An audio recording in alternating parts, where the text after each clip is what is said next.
Welcome to this week's class in Chassidus.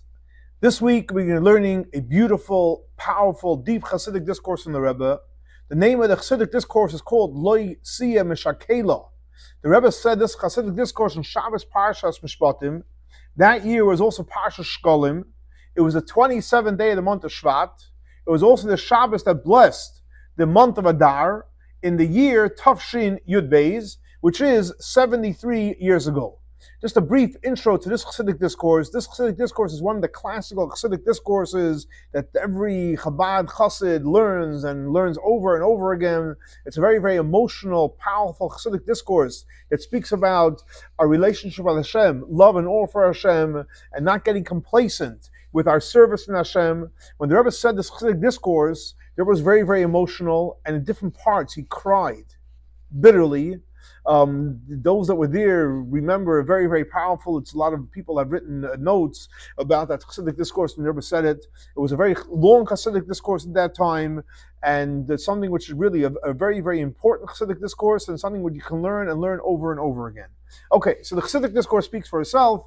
You only have my opinions and introductions, but just I wanted to give a short introduction, and now we're going to get into the Chassidic discourse itself. So again, the Chassidic discourse is based on the verse in this week's Torah portion where Hashem says, Loi tiya mishakela v'akara b'artzecha es mispar yamecha amali, which basically means that God is saying, in the land of Israel, no woman is going to miscarry, and no woman is going to be barren, and God is going to fulfill the days that we have on earth. That's the verse. Now, in the when it says Loi yiyah, knows in the Ten Commandments, the second commandment. So what does it say? So there shouldn't be. So there's two insights how to translate it. One is it's a commandment. God is saying you should not have any other gods. And the other one is a promise. Lo Yeh is a commandment and it's a promise that you're not going to have. Those are the two insights. So Rebbe says the same thing also. When it says over here, Lo Yisiyah, a woman is not going to miscarry and a woman is not going to be barren. There's two insights. One is it's a commandment. In other words, that it's forbidden that a woman should miscarry or be barren. That's the first component. And the second component, it's a promise. That it's not going to happen. It's not going to happen that a woman is going to miscarry or be barren. And this verse of this promise is coming to what it says beforehand. What does it say beforehand? You're going to serve God, your God. And you're going to serve God, your God. And the verse says that God's going to bless your bread and your water. God's going to take away any illness or disease from amongst us. And so after it says that you're going to serve Hashem, and Hashem is going to bless you with bread, water, no sickness, etc. So it says afterwards, there's not going to be any miscarry. There's not going to be anyone who's going to be barren. And generally speaking, they're explaining this is the promise. This is the promise in three ideas. In Hebrew, it's called Bana, Chaya, Umazoina, Revicha, which means children, health, sustenance, food, drink, etc., with tremendous abundance. In other words, like the verse says, God says, I'm going to bless your bread and your water. So that's a promise on sustenance. Food is going to be with tremendous abundance. When the verse says, Vasiroisi machlemer kebecha, and esmismi yamecha male, that's the promise on life. You're going to be healthy. And then it's not going to be, no one's going to miscarry and no one's going to be barren, is referring to children. They're going to have children. And in every one of these three areas, children, health, and sustenance, he adds a blessing that's going to be with tremendous abundance and with over-the-top blessings. And that's why it says, God's going to bless your bread and your water. In other words, lachmacha and esmecha, which is referring to, obviously, sustenance with tremendous abundance. And he adds, God's going to bless, and it's going to be even a much greater blessing. And the same thing also when it comes to life, where God says he's going to take away any illness. So he adds, and he says, not only is he going to take away illness, but he says, I'm going to give you tremendous good days. And the same thing also when it comes to children, where it says no woman is going to miscarry, and no one is going to be barren. So it says, he says not only they're not going to be barren, but they're not even going to miscarry. And as we know, that Yaakov, that even though when he was old, when he God forbid thought that one of his children was missing, Yosef Atzadik, what did he say? Kasher shakolti shakolti. He didn't say, oh my gosh, I lost a child. And this is what the Torah says, no, loitzia, it's not going to happen. You're going to have a blessing for your children, and that the blessing is going to be that they're not going to be gone, and they're going to have a long life, and a long life in the way Yidden is supposed to have. Jewish people are supposed to have a good, beautiful life. Now, these general ideas of Bana, Chaya, Mazayin, Ravicha, which means children, health, and sustenance, that's dependent on what it says beforehand. You're going to serve God, your God. I know it's like a condition. When you're going to serve God, your God, that's when you're going to get all the blessings. So God's going to give it to all. But guess what? We have to do our part. What's our part? We have to serve Hashem. Now, service is 1 second. Even though we know it says in Chazal tell us that when it comes to children, and when it comes to health, and when it comes to sustenance, it has nothing to do with how much you put in. It doesn't have to do with, in Hebrew it's called schusim, on your merit, but it's mazel, it's luck. And we know that mazel is a level that effort can't reach there. But nevertheless, even though, yes, that is correct, but it's also dependent on the avodah, the work, like it says, you're going to serve God, your God. So Rabbi says, 1 second. We have to understand, what does it mean serving God? That's going to reach that level. In other words, and there gives an example. Down here we know, like from example, you have a servant that serves his master. So even though the master is a master, and the master is a true master, but the fact is,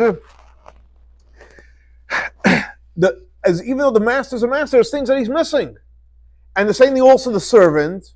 In other words, when the servant works for the master, that he should fulfill what he's lacking, or the wants that he has. So then the master becomes more complete, and therefore the servant can get satisfaction because he's giving the master something. That's in this world. When it comes to Hashem, we know Hashem is the ultimate completion. So what does it mean that we're going to serve Hashem? What are we adding to Hashem? And more than that, we don't understand. Because it says in the Medrash, a powerful Medrash says, that does Hashem really, really care if we slaughter an animal, for example, from the neck, or from the back part, and so on and so forth? Hashem ultimately doesn't care. So why did he give us the commandments? He gave us the commandments for our refinement. In other words, so what do we see from here? The whole purpose of the mitzvah is to refine us. But it's not, God forbid, that our mitzvahs affect Hashem. And the same thing also we find many verses. And the general theme of all these mitzvahs are that commandments doesn't really affect Hashem. And like, for example, it says, if you sinned against Hashem, you're going to really affect Hashem. Hashem's really going to be upset. And if you're going to do many other things, well, what's going to happen? And if you do a lot of kindness, that's going to really touch Hashem. It doesn't really affect Hashem. But if that's the case, what does it mean that we're going to serve Hashem? Serving Hashem means, like this master, you're serving him, the master's lacking, you're giving him something. What can we do to affect change in Hashem? So that's in general. And more important, because we don't understand that we actually find opposing different verses in Chazal. Because sometimes we say, like we quoted before, does Hashem really care what we do? And sometimes it says, Hashem, which means that no, that when we learn Torah, and we do mitzvahs, we actually make Hashem's name even greater. And the same thing also, that when a person doesn't do what you're supposed to, and you're lacking. And like the verse says, Sur Yilot Chatashi, that when the Jewish people don't do the will of Hashem, it means it's lacking in learning Torah mitzvahs, we're literally weakening the power of Hashem. And so we see from here that our work does have an effect. So on one hand, we see opposing different teachings, whether our learning Torah mitzvahs has an effect on Hashem or it doesn't have an effect on Hashem. Rabbi says it's brought down in Chassidus and explained as follows: that it really depends what level you're talking about. In other words, in the level of, I'll say it in Hebrew, Adoin, the master, Yachid, the oneness, Shoyresh HaShoroshim, the source of all the sources, which is basically above Hishtalshes, above level of the flow, the way the energy goes through the worlds. And yet, on that level, we can't do anything. In the level of Adoin, the master of the world, the oneness of Hashem, the source of the source, whatever we do is not going to touch. But in the level where you have to basically unify the beginning and the end, and that's where Hashem is on a lower level, where after the concealment, then our work does make an impact.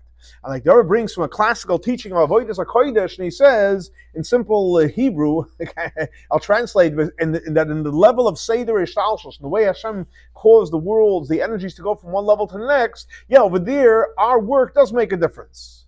And as we know, the beginning of the way things flow, what's the first sphere? The first sphere is Chachma. Chachma is the first.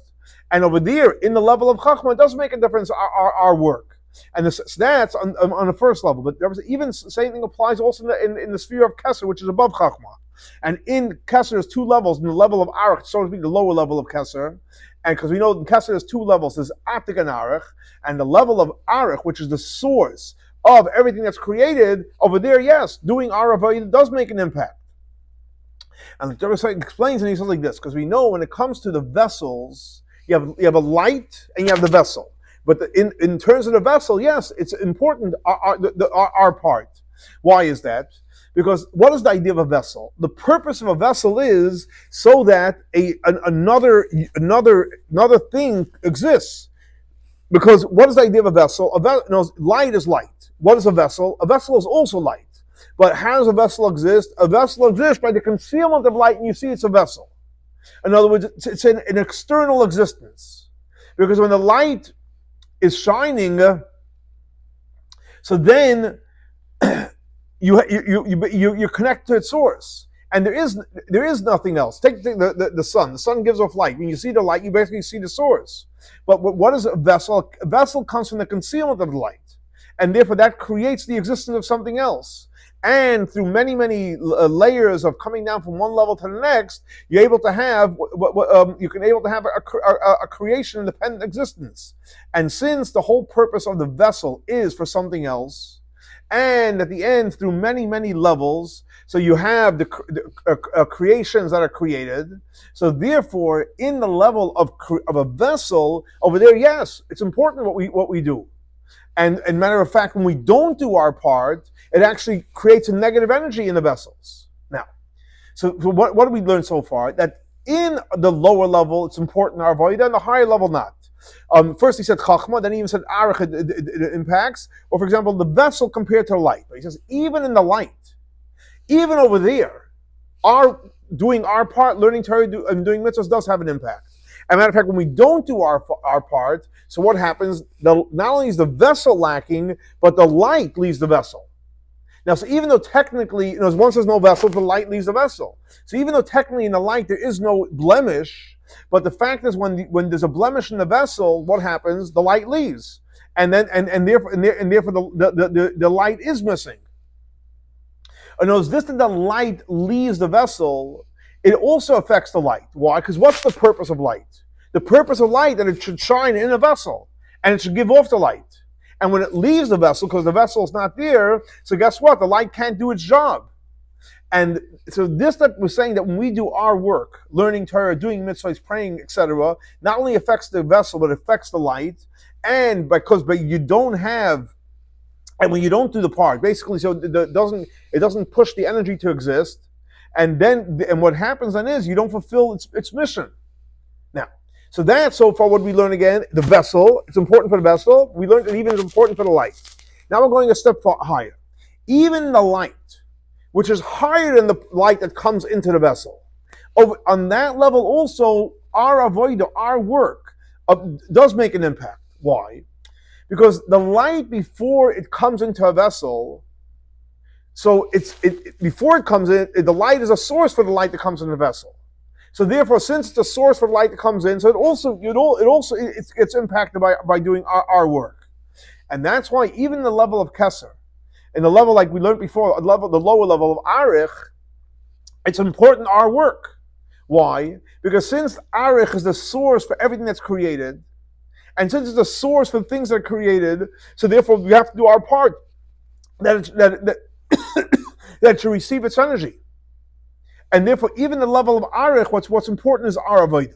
However, when it comes to the higher level of Atik, which is basically the level of, like we learned before, Adain, Yachid, and the Shayrish Asharashim, the master, the oneness, and the source of all the sources, which is higher than the source of the things that are created. And that's why it says the source of the sources, not the source of anything that was created.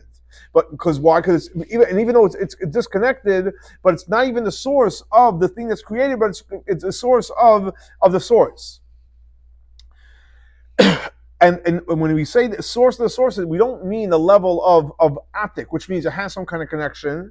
Because obviously it's using it as a parable. But in that level of atik, on the highest level, that already our work does not have an impact.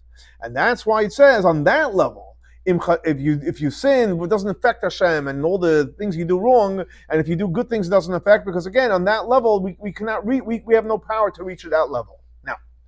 Nevertheless, the truth is, this is not enough to explain what did we just learn? We learned when it says "Va'avantam Hashem Elokechem," you're going to serve Hashem. So what do we say? Serving Hashem? But does Hashem need us? We explain it's on the lower level. Whereas this is not enough to explain when we say that we serve Hashem, because this one says "Va'avantam," you're going to serve Hashem. It's referring that. So we learned so far. What does it mean we're serving Hashem? Only in the level of Seder Shtalshus, because the higher level we can't reach. Why is it not enough? Because it's explained in Chassidus that this verse of a Vadatem, there's actually a contradiction from the beginning of the verse to the end of the verse. Why? Because in the beginning it says, you're going to serve God your God, and God's going to bless, He's going to bless your bread and your water. And so it's saying an expression of like passive. It doesn't say specifically your water. And then it says that he's going to take away the disease from you. The disease trickling you, which basically is referring to specifically you. So it's a contradiction. On one hand, it's giving the general idea of bread and water, and then it's speaking about the health specifically to you. So what does that mean? Everybody says like this. He brings, based on what the Ramban gives an introduction in his commentary on the Torah, and he says something very powerful, and he says like this. That when Moshe Rabbeinu wrote the Torah, he didn't write it, so to speak, it's about himself. But Moshe Rabbeinu wrote it almost like in a third party. Like, for example, we're talking the first 4 books of Bereshit, Shmos, Vayikra, Midbar. He wrote it like in a third party. In other words, he's not talking about himself, because then he should have said, Vayidaber Hashem Elai, God spoke to me. He doesn't say that. And it's not like the Hashem is speaking to me, or like he's speaking to Moshe Rabbeinu, to me or to Moshe Rabbeinu. But it's third party. Why is that? It's not the level of Hashem. It's not the level of Moshe, because it's a third party. And as he's talking about where Hashem speaks to Moshe Rabbeinu, he's talking Hashem spoke to him, not that Hashem is speaking to him, so to speak. Now, what does it mean, a third party? That in Hebrew it's called Shlishi HaMedaber. Hashem is talking to Moshe Rabbeinu. It's referring to what part of Hashem? Atzmus, the essence of the infinite part of Hashem, which is higher than the level of Yud Kei Vav Kei Moshe Rabbeinu. Why is that? Because even the powerful name of Yud Kei Vav Kei, and yes, what does Yud Kei Vav Kei mean? Past, present, future is all one. But nevertheless, this Yud Kei Vav Kei, which is past, present, future is all one, has some kind of connection to the creation of the world, or like we call the level of Ishtalshalos. But on the other hand, the essence of Hashem is much higher than it. And it's even obviously it's higher, not only higher than Yud Kei Vav Kei, it's higher than Moshe for sure. In other words, he's higher from both of them. So he's talking about what happens, in other words, in the creation of the world, that Hashem spoke to Moshe Rabbeinu, which basically it's a third party. The essence of Hashem is talking the way about the level of Yud Kei Vav Kei Moshe Rabbeinu. Why is that? And the Rebbe explains like this. When it comes to the general creation of the world, so it's divided into 2 parts. What's the 2 parts? One is Mimale Kol Almin, the way God fills the world, and the other one is Soviv Kol Almin. God hovers over the world; it doesn't get internalized. What is that? What are other terminologies to use? Mimale and Soviv, light and vessels. That's another way to describe it: the light and the vessel. Another way is basically the light, the way it's for itself, and the way the light is to give off light to someone else. And these 2 components, that's the whole idea of Seder Shalshlos. In other words, Mali and Soivev, the light that fills the world, the light that hovers over, the light and the vessel, the light that's for itself, and the light that's there for something else. And that's why it says, the verse, Yachayenu miyomayim, that it's going to live on 2 days. But what's the ultimate? By Yom HaShlishi. That's where it really stands up. What is the third? The third is the revelation of the essence of the infinite part of Hashem, and that's the idea of the third party speaking, which is referring to the essence of Hashem. And that's why it says, Ve'avadatem es Hashem Elokeichem, that you're going to serve Hashem Elokeichem. In other words, that the third party, so to speak, speaking, he's saying that when you serve Hashem, Yud Kei Vav Kei Elokeichem, your God, then on the highest level, then Ubeirach Haslachmecha, God's going to bless your bread, and Vesimecha, and your water, and it's referring to that on the level of Yud Kei Vav Kei, that's going to bless your bread and your water.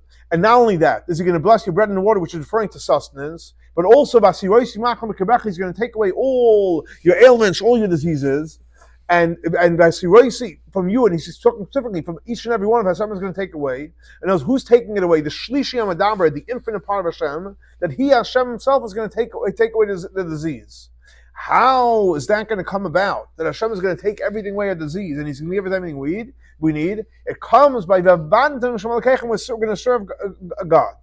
In other words, when we do our work, so not, besides the fact that Hashem is going to bless our bread, and he's going to bless our water, and the blessing is going on the Yud Kei Vav Kei of Hashem. But not only that, he's going to take away the disease, that when a person does the work of Hashem, then the Shlishim Adar, the essence of Hashem, comes and takes away all the disease, and the person becomes healed. And so what do we see from here? That doing the work is also reaching the Shlishim of Daber, and it actually has the power to reach Atzmutz. So there was now revolutionizing a whole, till this point I was saying was that there's two levels. The Avodah reaches Shtalshlos, Yud Kei Vav Kei, but it doesn't reach higher. But here they were saying, no. When we do our avodah, we can literally reach the essence of Hashem. So the Rebbe says, 1 second. How is it possible? Our work, learning Torah, doing mitzvahs, our finite work, should reach the highest level? And the fact is, in Tzedakah Matitin, we're going to do stuff, we're going to reach Hashem. And the Rebbe says, you can say that even though that, so to speak, Hashem doesn't care, but that is in reference to the work itself. In other words, he doesn't care specifically what you're doing. That's not that important. But this mitzvah, that mitzvah, what's important to him is, and this is the key word, the yishapcha, the transformation that takes place through the work. It's not so much the work, it's the transformation that takes place through the work. In other words, that by doing the work, you become refining yourself. Hashem wants the refinement that takes place. Because the fact is, human beings, brios, it's a human being. It's a low creation of Hashem. But nevertheless, you're able to refine yourself, and refining yourself is that's by doing what? He's transforming from physical to spiritual. And that reaches the essence of Hashem. And that's why the verse says, that when a person does the avodah, again, what's the avodah? Ishapcha, transforming. Not only is Hashem going to bless your bread and your water, which comes from the blessing of Yud Kei Vav Kei, but even more that, since you're transforming yourself, which is ishapcha, then you're going to reach a whole different level. Hashem is going to take away your disease, and how is he going to take it away? From the essence of Hashem. And that, now, based on this, it explains why it says, I'm going to take away the disease from you, because sometimes it says that all the diseases and the ailments that I brought in Egypt, I'm not going to put on you. In other words, that the disease that it's possible to be, and it's possible not to be. But over here he says, and he says over there, no, I'm not going to give you that disease. You're not going to have disease. Over here he's saying totally different. That the disease exists, but no one, the disease, I'm going to pull it out from you. And since Hashem is going to pull it out from you, and in a way of, from the most powerful level of the essence of Hashem, so Hashem has the power to take away this disease as well. And this comes all through by doing, as an introduction, your work, serving Hashem, and which is coming from the Shlishim Adaber, from the third party, which basically takes away the ultimate disease. Now, so what do we see from here so far, before we go forward? So what we learn is that the avoida, the ar avoida, on one hand we say it only reaches shalshos. Says no. When we do the avoida of ishapcha, we're transforming something negative into something positive. We have the power to reach the essence of Hashem, and not only will we have a sustenance that comes from Yudkei Vavkei, Hashem will even take away disease that exists and totally eradicate it. Now, this that it says that we're going to serve Hashem, your God. So the Rebbe says, what is the beginning of serving Hashem, and what's the main serving Hashem? The beginning and the main serving Hashem is when you serve Hashem with Yirah, you're in awe of Hashem, and Kabbalah soil acceptance. In awe and acceptance. And that's considered the serving of a servant that serves Hashem. Why? Because a real servant has no ego. And not only that, he doesn't even exist. He's totally nullified to his master. Whatever the master wants, hineni, I'm here. Why is that? Because generally speaking, we say that a servant, a slave just wants to be free. In Hebrew, it's called avdu b'fkei nichlei. He just wants to be free. What does that mean? He wants to be free. He wants to do whatever he wants to do. Whatever he wants to do, he does. But since as a master, so he basically practices restraints. He restrains himself, and he'll go ahead and do whatever the master wants. But he naturally just wants to do what he wants to do. But if the master is there, he'll do whatever the master wants. So the first level of serving Hashem is, and the main level of serving Hashem, and the root, like the Alter writes in Tanya, which is basically the serving of Kabbalah soil. You're ready to accept whatever Hashem wants. So in other words, even though you're not transformed, you're not a new person, but in reality, in action, when it comes to doing the mitzvahs, both in not transgressing the negative commandments, the 360 negative commandments, and doing the positive commandments, you do whatever Hashem asks you to do, Kabbalah soil, accepting. And that's the beginning. The first level of serving Hashem is, whatever Hashem wants, hineni, I'm ready to do it. And what is important to doing a mitzvah in reality, and it was not transgressing and doing the positive commandments. You can't wait till you're totally transformed. I'm going to transform myself. I'm going to meditate, transform myself. No. Even when you're in the situation that you're in, whatever you're struggling with, and you didn't change your wants and your desires, your intellect and your emotions and your garments of thought, speech, and action. No. You're doing whatever Hashem wants, total acceptance. And that's the beginning of the serving Hashem. That's the source. And that's the main part. Like the author explains at length in Tanya. And the same thing also, every single day. How do we start the day off? The first thing we say is Moida Ani, I accept. And the same thing also when the prayer starts. What do we say? The first thing we say, Haidul Hashem, I accept Hashem. And even before you start meditating in the Psuk of the Zimra, which is all the praise of Hashem, and even before the blessings of Shema, and the Shema, the oneness of Hashem, and the Shemona Esrei, the 18 blessings, what is the first thing you say? Haidul Hashem, you accept. And just like it's every single day, when you get up, you say Moidani, and when you start your praise, you say Haidul Hashem. The same thing also in general, serving Hashem. Even though you weren't transformed yet, and you're standing with all your wants and desires, etc. And as we know that a servant basically just wants to do whatever it wants to do, but nevertheless you control yourself, and you do whatever is needed, you're total bittul, and you serve Hashem with total acceptance. Now, this that it says, Vavadatem, you're going to serve Hashem, and the same thing like it says in Lo'avdai, to serve Hashem with your whole heart.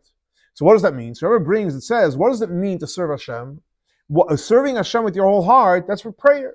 And the same thing also when it says, you're going to serve God, your God. So the Rambam actually writes in reference to this mitzvah, that means serving Hashem with prayer.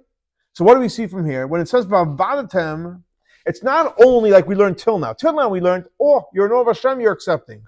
But no, you have to serve Hashem with love.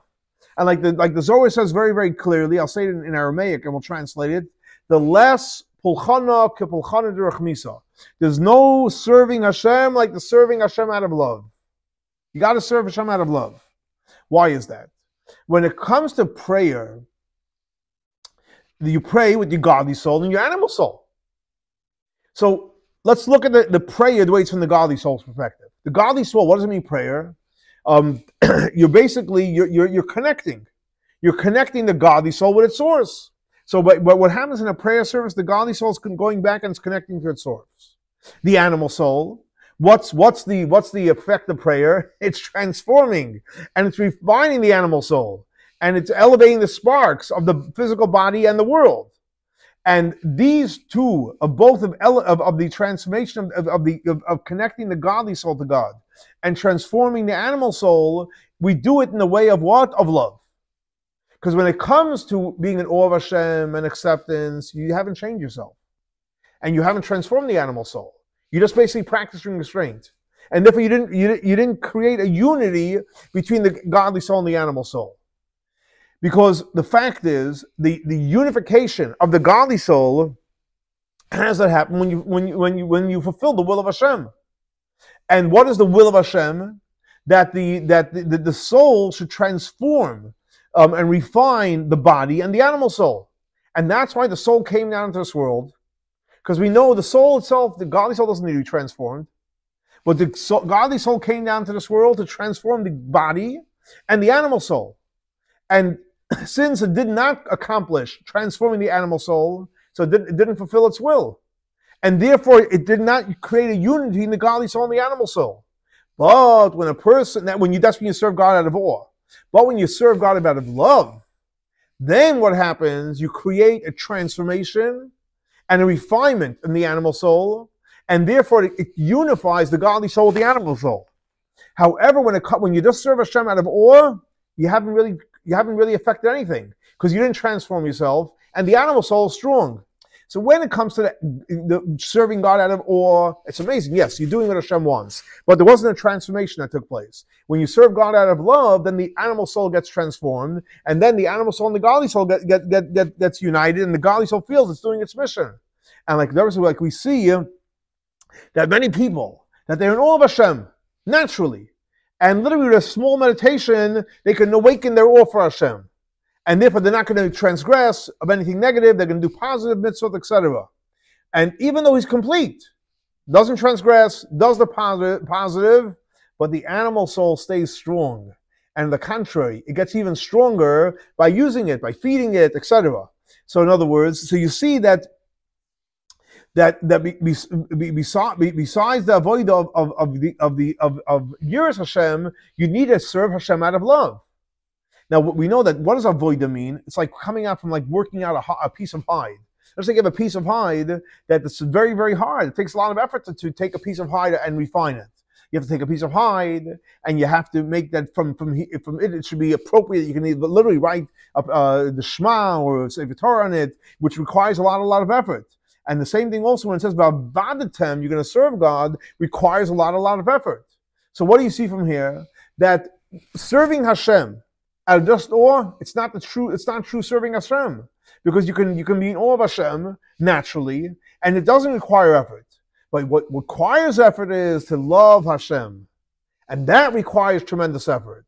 And that's the true serving Hashem. And like he brings again what it says in the Zohar, Les polchana kipilchana derech misa, there's no serving Hashem as great as serving Hashem out of love. And that's why it says vadatem, which is basically serving Hashem out of awe, which is the beginning of serving Hashem. And then that's plural. That's the first level of serving, but then it's in plural. Then you have the serving Hashem out of love, and you need both, like he explains at length, the Rebbe Rashab and Kuntres Avodah, and that's why he says Vavantam in plural, which includes the serving Hashem out of awe and serving Hashem out of love. Now, so till now, what did we learn? That Vavantam, when you do the Avadantam, you reach the most greatest places. You transform your animal soul. And you serve Hashem out of love, and that's the cause for all the greatest blessings, both of food and sustenance, and get rid of any diseases. So we're in a good space, right? We're serving Hashem out of love, and here the Rebbe goes into a step deeper, and this is where it got very emotional in the Farbrengen. There was like this, but you have to be careful, and you have to make a disclaimer. In other words, let's say a person reaches a level they're in awe of Hashem, not transgressing, doing what you have to, and you love Hashem. So you're transforming the animal soul, the godly soul is connected. And yes, on a true level, in other words, not that you're thinking and that you think you have it. No, you have real love and awe for Hashem. You literally have, you're in love for Hashem and you know Hashem. But it's very possible that you're going to have the love for Hashem, the awe for Hashem, and you're going to stop. And you're not going to continue growing. In other words, you're going to have love, you're going to have awe, but that's it. You stop. What's it called in English? Failure by success. In other words, you feel good. You feel good. They use the term svias ratzoin. You feel satiated. Oh, that's it. I got there. What are you satiated? From good things. You're loving Hashem. You're in awe of Hashem. So what happens then is, besides the fact that the love and the awe is not going to last, it's not going to last, but more than that your effect on learning Torah and mitzvahs, which was affected by loving Hashem and awe Hashem, you're only going to do what you have to. You're going to do what you have to. You're going to check it off. This is what I have to. That's the concern. That's why the verse says, Lo yisiyeh meshakela. And we're going to talk about it spiritually, obviously. A woman shouldn't miscarry or be barren. Ba'artzacha. Artzacha, you'll see, means come from the expression of rotzoin, will. And he explains like this. When it comes to a woman that is barren, so spiritually, what does a kara mean spiritually? One idea in barren is that you don't have a womb. A woman doesn't have a womb. What does that mean? You don't have a place, a receiving place to give birth to a child. That's on a physical level. There's no womb there. What does it mean spiritually? Not only that you don't have your emotions in a revealed way, but you're not even excited intellectually. In other words, besides the fact that your heart is stuck, but your mind is also stuck. That intellectually you're not excited. That's what it means you're barren. You emotionally, intellectually, it's not there. What is the reason? Because the reason they're explaining is because you're a full vessel. Because the way it works in nature, that if you have a full vessel, you can't add to it. Well, how do you become a full vessel? Because you're excited. You feel like, oh, that's it. I love Hashem, and I love Hashem from good places. You know, it's wants, holy wants. In other words, for example, this I want to learn, this I don't want to learn. Same thing also serving Hashem spiritually. This I enjoy doing. This I don't necessarily enjoy doing, and it's all about my will. This I enjoy, this I don't do, and this I like, and this I don't like. What happens is you're desensitizing, you're taking away the possibility of being an empty vessel to produce. And the fact is that if you fill yourself up, I want this and I want that, you're not going to have the power to receive anymore. In other words, besides the fact that when a person is full of wants of the animal soul, and lower than that, of the Yetzer Hara, the evil inclination, which basically he wants things which are forbidden, or even if you want things which are permissible. And even though, yes, they're 100% permissible, but what happens is you get excited, you put your passion into it, so it goes into the category, like the Alter Rebbe says in Tanya, of the Jewish devil, Shade Mishadin Yehudoyin, the Jewish devil, at least. And you're basically, you're full of wanting either of the animal soul, and since you're a full soul, you're full, you're not going to have room to hold anything new. Or even if you're full of the wantings of the godly soul, holiness, this you do want and this you don't want, what happens is when you have all these wants and all these egotistical things, you have no room to anything. And therefore you're not a vessel to produce anything new, and therefore intellectually you're not going to get excited. So that's the first problem with the barren. That basically there's no vessel there. The second idea of a barren is that you do have there is a place to receive, but there's a place to receive the emotions and to get excited intellectually. But the problem is it's not in a revealed way in your heart. What does that mean? It explains like this. We know in Kabbalah it explains that love is called a son and awe is consoled a daughter. And just like when it comes to physically giving birth, that there's a process of pregnancy, that the child has to grow until eventually it comes out in a revealed way. So the same thing also when it comes to love for Hashem and awe of Hashem, there's a process till the love and the awe gets developed. And then it gets revealed. And just like in a physical level, when it comes to giving birth, so what does it mean you gave birth? There's the child already existed in the mother's womb for months. But now it got revealed. Who causes the child to give birth and then to get revealed? It comes from the infinite part of Hashem. So the same thing also when it comes to the giving birth of the love and the awe, Hashem, in order for it to be revealed, like in the level of Oir, Zaruah, Tzaddik, the light which is planted for the Tzaddik, which gets planted through learning Torah and doing mitzvahs. So you need Hashem's help. You want to shine, you want to glow, you need Hashem's help. In other words, you have to be able to move yourself. And not only move yourself logically, because that's not going to get you too far. You have to move without any logic, off the charts. And there's at least once a year you got to do it. Once a year you got to freak out in a good way, in a holy way. In the beginning of you serving Hashem, and that's the revelation of the love and the awe. But what happens when you're lacking? You have the intellect, the emotion, but you don't have that move. Guess what? You're going to be barren because you're not revealing the powerful love that you have. So that the Rebbe explains the two ideas spiritually of the barren. One is where you just don't have it; it's not there, and the second thing is it's there, but it's not revealed. What does it mean? Somebody miscarries. What does that mean? That means that their love for Hashem and their awe for Hashem doesn't last. Why is that? And again, it comes from being happy with your accomplishments. You feel good that you love Hashem and you know of Hashem, and because of that, it's not going to last. And it's not there's something that's going to last forever. And that's why the verse says, Lo yisiya. It shouldn't be, God forbid, meshakela, where it doesn't last. Or vakara. Either it doesn't have the power to receive, or it doesn't have to reveal it. Ba'artzecha, which comes from your will.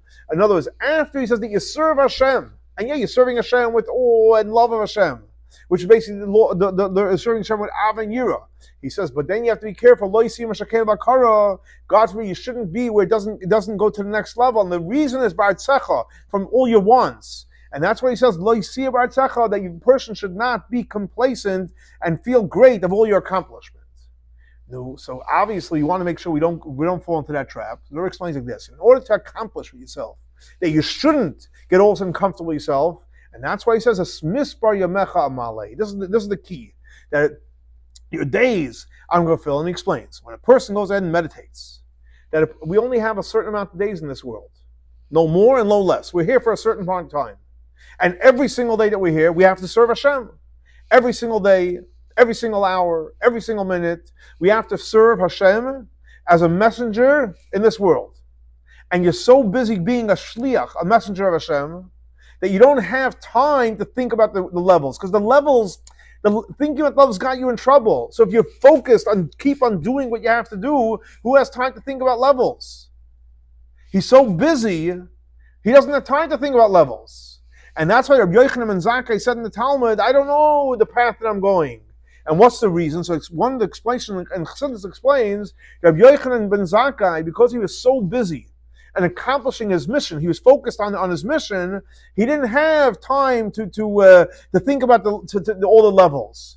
In other words, he was totally busy and preoccupied to fulfill his mission, his mission, every single day, every hour, and every single minute. He didn't know what was going with his intellect, with his emotions, and how much more so with the concealment of his soul. In other words, when a person meditates that a certain amount of days were given to us, and every single minute we're here to fulfill our mission, and you have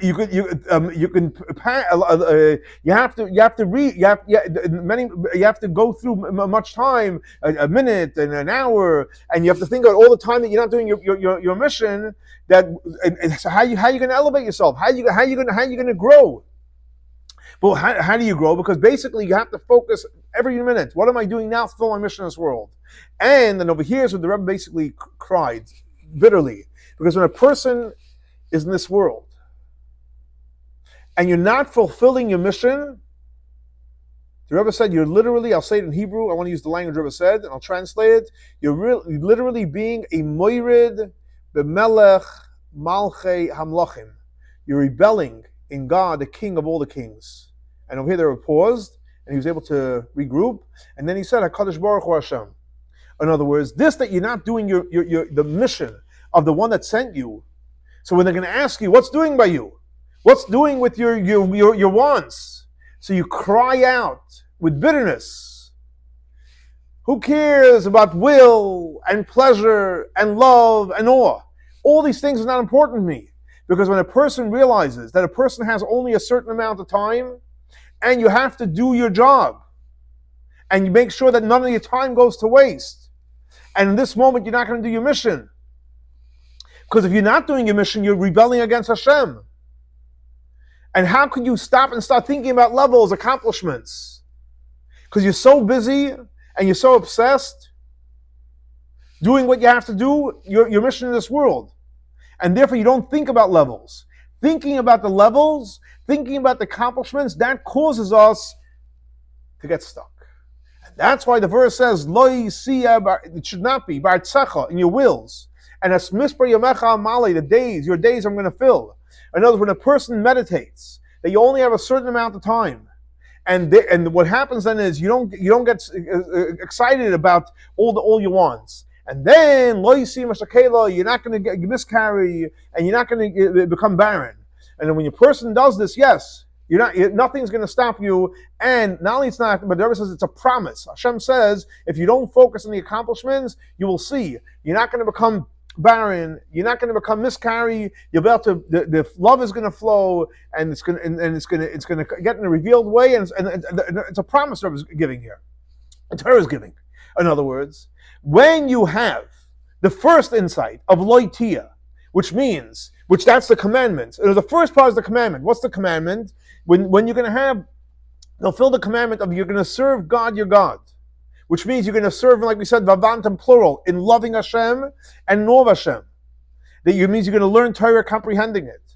But you're going to learn Torah in a way that you love Hashem and you're in awe of Hashem. It's not only you doing the technical mitzvahs, but you know the intent of the mitzvahs. And you know the energy gets drawn down by doing the mitzvahs. That what happens when your person gives charity, so you're drawing down chesed into the world. And when you behave in a way of gvura, discipline, so then we mishpatim, so we bring down the energy of gvura in this world. And when a person learns Torah, you're drawing down the middle one, which is basically bringing down the idea of Tiferes in the world. But nevertheless, loitia. In other words, you're affecting yourself, you're not trying to be satisfied. And then when you focus on your part, again, of doing, learning Torah, praying, doing mitzvahs with love and awe, and you do your part, then guess what? Hashem is promising you that you're going to have all the blessings and nothing's going to hold back, and it's all going to be in a revealed way. And that's why it says, when you do va'avatem and love Hashem and awe of Hashem and everything you have to do, then God becomes your God.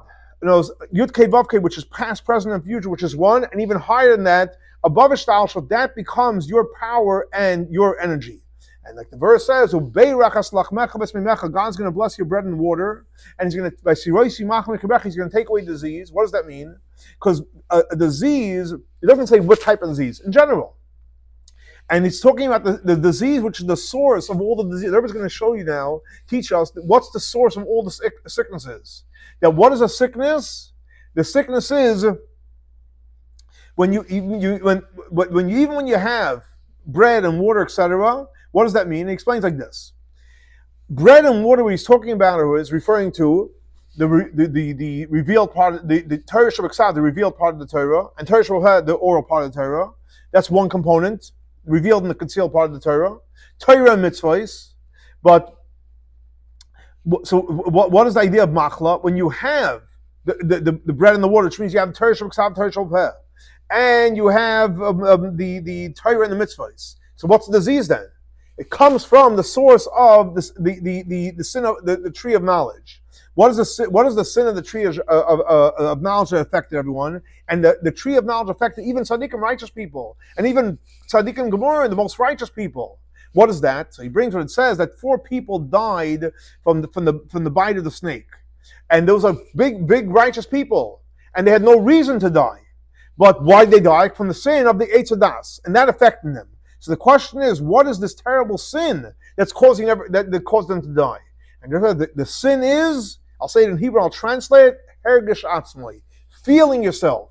And like we see, the Torah says clearly, also the woman saw, ki toiv eitz l'maychol. She saw that the tree was good. And as before the sin, even though she saw it, she saw holy things. She didn't feel it. But unfortunately, because of the sin, she started to feel things. And that's why before the sin, they weren't wearing any clothing. And they weren't embarrassed, they weren't wearing any clothing. And that's the hiss of the snake, what it affected on everybody, even on the most righteous people. that even if you're serving Hashem with love of delights, but it's yeshmi shoyev. There's an ego. There's an ego that's serving Hashem. There's an ego that loves Hashem.